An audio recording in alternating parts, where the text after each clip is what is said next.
Hai guys, balik lagi bareng admin di sini. Gimana kabar kalian semuanya? Semoga selalu dalam keadaan sehat ya.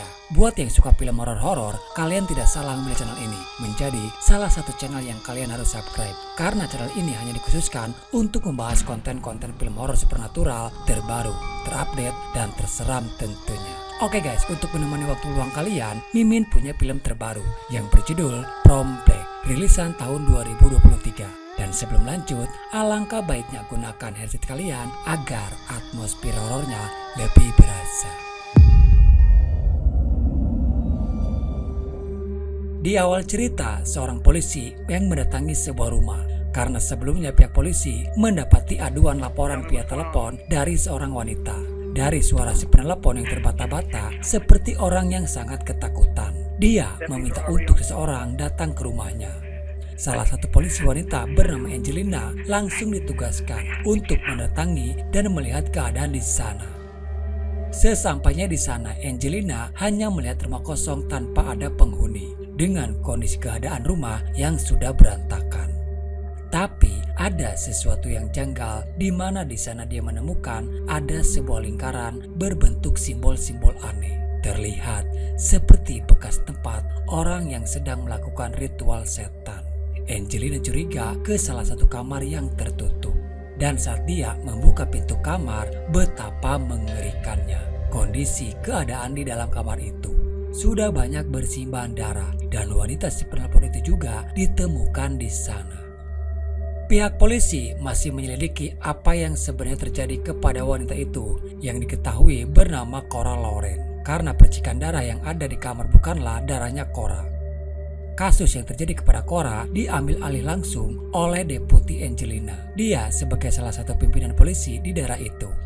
Masih terlihat jelas dari wajah Cora yang trauma dan juga ketakutan. Angelina mencoba mengajak Cora berbicara. Di sini Cora pun perlahan mulai menceritakannya kepada Angelina.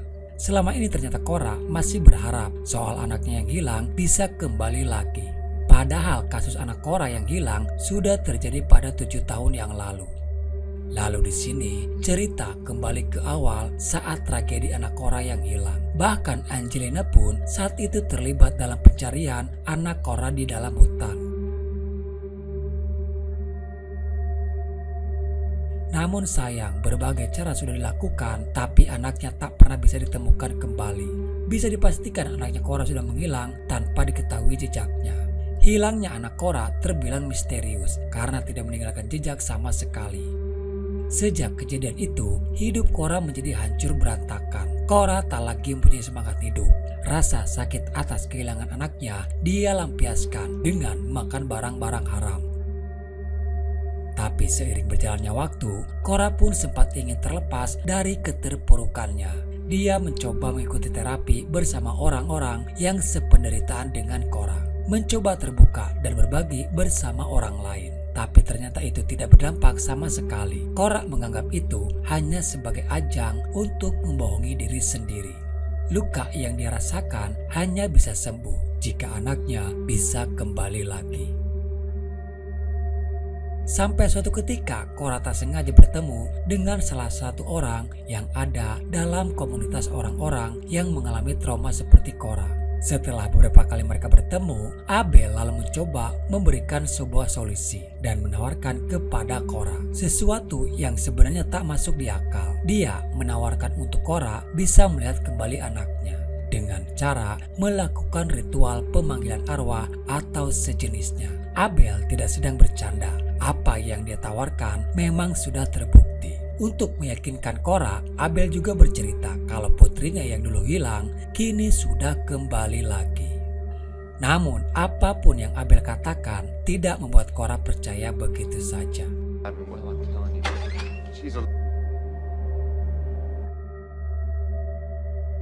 Diliputi rasa sakit atas kehilangan anak dan rindu ingin bertemu membuat Cora menjadi orang yang hilang akal sehatnya. Cora termakan oleh tawaran Abel dan percaya jika Abel bisa mempertemukan kembali dia dengan anaknya. Namun tak semudah itu jika Cora ingin benar-benar melakukannya. Banyak hal yang harus dilakukan, di antaranya adalah membuat upacara ritual pemanggilan arwah. Setelah semua disiapkan, kini giliran untuk melakukan ritual tersebut. sempat membuat Korah ragu ketika kakinya harus diikat oleh rantai. Namun ini bagian dari salah satu syarat, Korah pun harus mengikutinya. Lalu Abel membacakan mantra-mantra yang diikuti oleh Korah. Ternyata ritual itu tidak sebentar. Korah sudah mulai putus asa, kehausan berdiri di sana. Sementara Abel masih terus saja membaca mantra-mantranya. Tak lama kemudian, sesuatu hal tak terduga terjadi. Tiba-tiba, tubuh Korah sudah tergantung di dalam lingkaran. Korah sempat tak sadarkan diri. Dia tidak tahu apa yang terjadi kepada dirinya. Bukannya takut, tapi Korah mulai bisa merasakan ada energi yang masuk ke dalam tubuhnya. Dan apa yang baru terjadi malah membuat Korah menjadi percaya sekarang. Dan semakin besar peluang Korah untuk bisa bertemu dengan anaknya. Setelah ritual pertama berhasil dilakukan, kini giliran mengundang arwah dari anaknya untuk datang. Seketika ruangan itu menjadi gelap.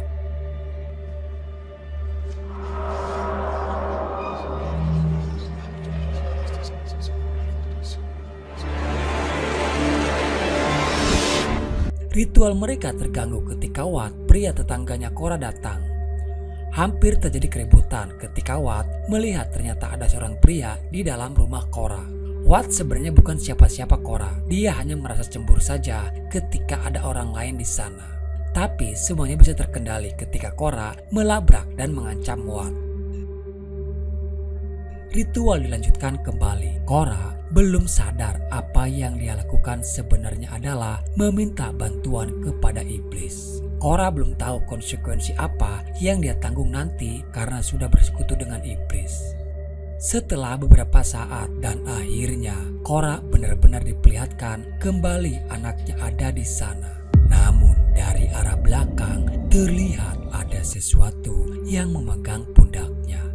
Si iblis membawa penglihatan Korah kepada kejadian saat anaknya yang hilang.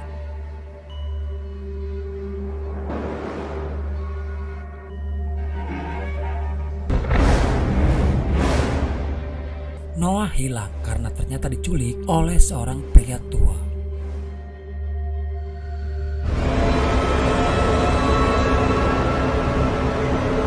Korah diperlihatkan kepada sesosok hitam yang melintas di depannya. Lalu tiba-tiba ada sesosok iblis bertanduk membekam Korah dari arah belakang. Sembari iblis itu mengatakan tentang aturannya kepada Korah. Korah diperlihatkan oleh si iblis kepada pria tua yang menculik anaknya.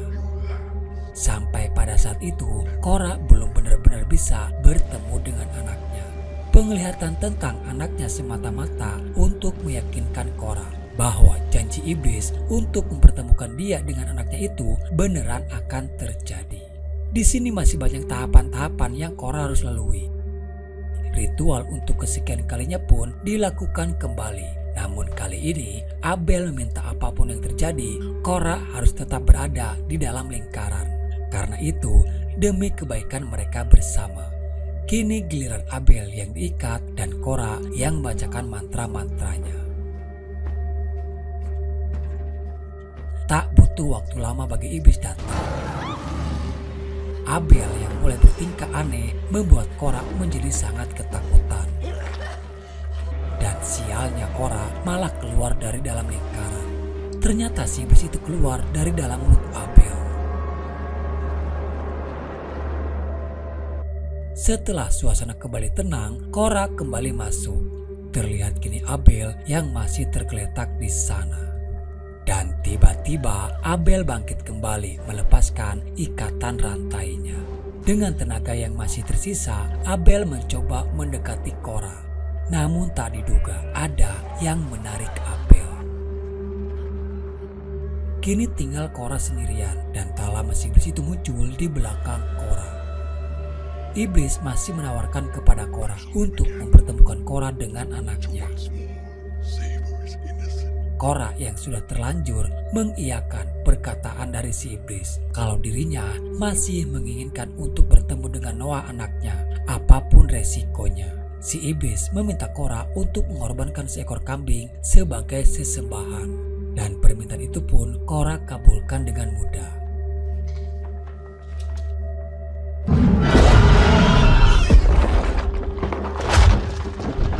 Korah masih harus banyak melakukan ritual-ritual lainnya demi untuk memenuhi persyaratan dari si iblis. Korah terbilang cukup bersabar dalam menjalani perintah si iblis. Dan pada saat malam hari, si iblis meminta Korah untuk masuk ke dalam lingkaran. Korah langsung dibawa ke sebuah tempat. Dan di sana dia juga bertemu dengan Abel. Abel berkata kalau ini adalah tempatnya. Mereka akan dipertemukan kembali dengan anak-anaknya. Tak jauh mereka berjalan, di sana mereka sudah disiapkan meja makan. Tersaji sebuah makanan dan minuman. Abel meminta piring kosong yang ada di meja Korah. Awalnya Abel sempat memaksa untuk Korah memberikannya. Abel memberikan 3 potongan daging untuk sebagai simbol. Di antaranya adalah daging, tulang, dan darah. Lalu meminta kepada Korah memakannya sampai habis. 3 potongan daging itu akan menyatukan daging, tulang, dan darah Noah anaknya Korah. Demi untuk Noah, Korah tidak mempedulikan daging apa dan rasanya seperti apa. Dengan lahapnya, Korah memakan semua potongan daging tersebut. Dan terakhir, Korah harus meminum darah yang ada di dalam teko yang kini dituangkan oleh Abel. Kesepakatannya adalah jika Korah meminum darah itu dan menyelesaikan semua ritualnya, maka Korah akan dipertemukan kembali dengan Noah. Dan setelah Korah meminum darah itu, ternyata Abel hanya memanfaatkan Korah. Perjanjian yang sebenarnya adalah menggunakan sistem barter. Jika Abel menginginkan putrinya yang meninggal bisa hidup kembali, Abel harus mencari orang lain untuk menjadi pengikut si iblis yang baru. Setelah Abel berhasil membawa orang tersebut, yang di sini adalah Korah, maka Abel dapat menebus hadiah yang dijanjikan oleh iblis kepada Abel. Begitu juga kepada Korah. Jika Korah ingin Noah anaknya bisa hidup kembali, dia juga harus melakukan hal yang sama, mencari orang lain untuk dijadikan pengikut baru si iblis. Namun entah si Abel ini jenius atau bodoh, belum juga Korah meminum semua darah yang ada di cangkir itu, malah Abel sudah membocorkan semua rencananya. Korah yang tahu akhirnya membuang sisa darah yang ada di dalam cangkir itu. Korah kembali tersadar dan kembali ke alam manusia. Si iblis kembali menghampiri Korah. Pada intinya Korah dan Abel sama-sama terjebak lingkaran perjanjian mereka dengan iblis. Dengan membuang darah itu, Korah hanya membatalkan hadiah bagi Abel. Sedangkan perjanjian Korah dengan si iblis sudah terikat. Permintaan si iblis jelas, dia hanya meminta tubuh seseorang sebagai penebusan jika Korah ingin melihat anaknya kembali. Saat itu Korah menyanggupi apa yang si iblis pinta. Dia akan mencarikan raga manusia sebagai penebusan. Korah sudah tahu siapa orang yang akan dijadikan sesembahan untuk si iblis. Korah berpura-pura memesan barang haram kepada Wat tetangganya itu. Dan tak lama kemudian Wat pun datang mengantarkan pesanan dari Korah. Si iblis menyambut persembahan yang Korah berikan. Namun sayang, iblis itu enggan memakai raga yang kotor dan najis.